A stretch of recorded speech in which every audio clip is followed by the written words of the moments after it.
তীব্র দাবদাহের কারণে আমাদের ছাদ বাগানের প্রত্যেকটা গাছের অবস্থা অত্যন্ত শোচনীয়। এই মুহূর্তে অন্যান্য রোগের কথা না হয় ছেড়েই দিলাম, সূর্যের প্রখর তাপে গাছের ফুল পর্যন্ত ঝরে পড়ে যাচ্ছে। লঙ্কা গাছের পাতা কোঁকড়ানো রোগ সেটা একটা সহজাত বৈশিষ্ট্যের মধ্যেই ধরা যায়, তারপরেও গাছে ফলছে প্রচুর পরিমাণে লঙ্কা। নমস্কার বন্ধুরা, আমি সঞ্জয় আর আপনারা দেখছেন মাই রুফ মাই গার্ডেন।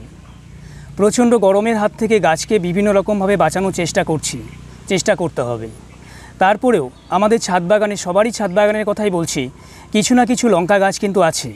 লঙ্কা গাছে ফুল এসেছে, ফুলগুলি ঝরে পড়ে যাচ্ছে একমাত্র গরমের কারণে। লঙ্কা গাছে কিছু সার দেওয়ার প্রয়োজন আছে, কিন্তু এই মুহূর্তে আমরা কী সার প্রয়োগ করব সেটা নিয়ে কিন্তু আজকের ভিডিও। এমন গরমের মধ্যে এমন কিছু সার আমরা দেব না যে সার দেওয়ার পরে গাছের ক্ষতি হয়ে যায়, গাছগুলি মরে যেতে পারে। তাই খুব সাবধানে আমাদের সার প্রয়োগ করতে হবে। যেহেতু গাছগুলিতে ফুল আসবার মতো অবস্থায় এসেছে, আবার কোনো গাছে লঙ্কা হয়ে গেছে, তাই খাদ্যের অত্যন্ত প্রয়োজন। চলুন দেখে নিই কী সার দিলে গাছগুলির কোনো ক্ষতি হবে না এই তীব্র গরমের মধ্যেও। কিছুক্ষণ আগেও এই গাছের পাতাগুলি একদম ঝিমিয়ে পড়েছিল। এখন যেহেতু বিকেলবেলা, তাই পাতাগুলিকে একটু সতেজ মনে হচ্ছে। প্রত্যেকটা গাছকে আমি 2G কাটিং করবার পরে দেখুন গাছগুলি কি সুন্দর ঝোপালো হয়ে গেছে এবং ব্রাঞ্চগুলি থেকে অলরেডি কিন্তু কুঁড়ি চলে আসছে। এই মুহূর্তে আমার বাগানে মোট 19টি বস্তা আছে এবং প্রত্যেকটা বস্তার মধ্যে এইভাবে লঙ্কার গাছগুলি সুস্থ এবং সতেজ এখনও পর্যন্ত হয়ে আছে। আমি আপনাদের বলবো, এরকম কয়েকটা গাছ আপনি আপনার ছাদ বাগানে লাগিয়ে দেখুন। সারা বছরের জন্য লঙ্কার কোনো চিন্তা আপনাকে করতে হবে না। আপনারা অনেকেই জানতে চেয়েছেন এই তীব্র গরমের জন্য গাছে আমরা এই মুহূর্তে সর্ষের খোলটা ব্যবহার করতে পারবো কি না। আমি কিন্তু এখন গাছে সর্ষের খোলটা ব্যবহার করছি না।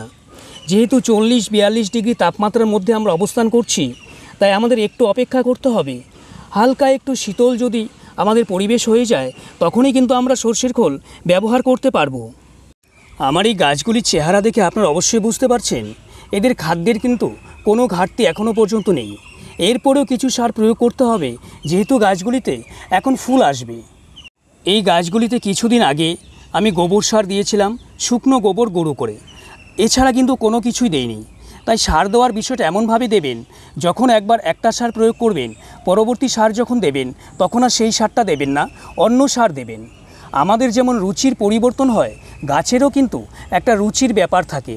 একই খাদ্য কিন্তু বারবার গাছ পছন্দ নাও করতে পারে। আজকে গাছে আমি যে সারটা প্রয়োগ করব সেটা অবশ্যই লিকুইড সার।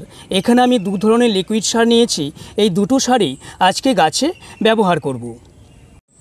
এই পাত্রে রয়েছে liquid kitchen compost. Liquid kitchen compost আপনি কিভাবে তৈরি করবেন তা নিয়ে চ্যানেলে ভিডিও আছে। আর পাশে যে এই পাত্রটা আছে, এটাও লিকুইড পটাশ। এই লিকুইড পটাশ আমি কিছুদিন আগে তৈরি করেছিলাম, যার ভিডিও চ্যানেলে শেয়ার করেছি। আপনারা অনেকেই দেখেছেন, যারা দেখেননি চ্যানেলে গিয়ে দেখে আসতে পারেন। এবার এই দুটো সারের মিশ্রণ আজকে আমি গাছগুলোতে প্রয়োগ করব। এখান থেকে নিচে এই যে পাত্রটা আছে, এই পাত্রে আমি 1 পাত্র লিকুইড কম্পোস্ট ঢেলে নিয়েছি। পাশেই নিয়েছি এরকম আরেকটা পাত্র। এবার এই পাত্রের মধ্যে যে লিকুইডটা ঢেলে নিয়েছিলাম, সেই লিকুইডটা এখানে ঢেলে দেব। এবার এই লিকুইড পটাশটাও ঠিক সমপরিমাণ ঢেলে নেব এই পাত্রের মধ্যে। এবার মিশিয়ে নেব একসাথে। বালতিতে নিয়েছি 1 বালতি পরিষ্কার জল। এখান থেকে লক্ষ্য করুন, 1 বার, 2 বার, 3 বার, 4 বার। কতবার দিলাম? 4 বার দিলাম। তবে লিকুইড কম্পোস্ট গাছে দেবার আগে, অর্থাৎ গাছের গুঁড়িতে দেবার আগে গুঁড়ির মাটিটা হালকাভাবে খুঁড়ে নেবেন। আরেকটা কথা বলে রাখি, প্রচণ্ড গরমের হাত থেকে গাছকে বাঁচানোর জন্য আমাদের কিন্তু মালচিং ব্যবস্থাটা করতেই হবে। লক্ষ্য করে দেখুন, ওপরের দিকে পাতার গুঁড়ো গুঁড়ো অংশ, অর্থাৎ কিছু শুকনো পাতা গুঁড়ো করে আমি প্রত্যেকটা বস্তার মধ্যে বিছিয়ে দিয়েছি, ঠিক এরকমভাবে। এবার এর উপরেই এভাবে হালকা একটু খুঁড়ে নিন। খুঁড়ে নেওয়ার পরে বেশি খুঁড়বেন না, যেহেতু গাছে ফুল আছে অথবা ফুল আসবার মতো অবস্থায় আছে। হালকা একটু খুঁড়ে নিয়ে যে লিকুইড সারটা মিশ্রণ করা হলো এই মিশ্রণটা এভাবে চারপাশে ঢেলে দিন। এটা আপনি সপ্তাহে একদিন ব্যবহার করতে পারেন, অবশ্যই বিকেলবেলা অথবা সন্ধ্যার সময় ব্যবহার করলেও খুব ভালো। এতে গাছে যে পরিমাণ ফুল আছে সেই ফুলগুলি থেকে আমরা ফল পাবার আশা করতে পারি এবং যে গাছে ফুল এখনও আসেনি সেই গাছ থেকে খুব তাড়াতাড়ি ফুল চলে আসবে। কিচেন কম্পোস্টের মধ্যে রয়েছে প্রচুর পরিমাণে নাইট্রোজেন সার, আর এই নাইট্রোজেন গাছে বেশি পরিমাণে পাতা এবং ব্রাঞ্চ আনতে সাহায্য করবে। আর যে পটাশটা দিয়েছি সেটা অবশ্যই জৈব পটাশ। পটাশ কী করবে, যে ফুলগুলি গাছে এসেছে সেই ফুলগুলি থেকে ফলে পরিণত করতে সাহায্য করবে এবং গাছে ফুল নিয়ে আসতেও যথেষ্ট ভূমিকা পালন করবে আমাদের এই জৈব পটাশ। এই সারটা আপনি এই মুহূর্তে গাছে অনায়াসেই ব্যবহার করতে পারেন। তো আমি বলবো, একটা কথাই বলছি আপনাদের, সলিড সার এখন গাছে ব্যবহার করবেন না, যেহেতু প্রচণ্ড গরম, গাছ সেটা গ্রহণ করতে পারবে না। যতটুকু সম্ভব এড়িয়ে চলবার চেষ্টা করুন আর ব্যবহার করুন এরকম ধরনের কিছু লিকুইড খাবার, যেটা গাছ খুব সহজেই গ্রহণ করতে পারবে। এ তো গেল সার প্রয়োগের কথা। আর এই গরমের হাত থেকে গাছগুলিকে বাঁচানোর জন্য যদি সম্ভব হয় আপনার ছাদের যে অংশে ছায়া থাকে সেই অংশে রাখবার চেষ্টা করুন। তাও যদি সম্ভব না হয় তাহলে গ্রিন নেট ব্যবহার করতে পারেন।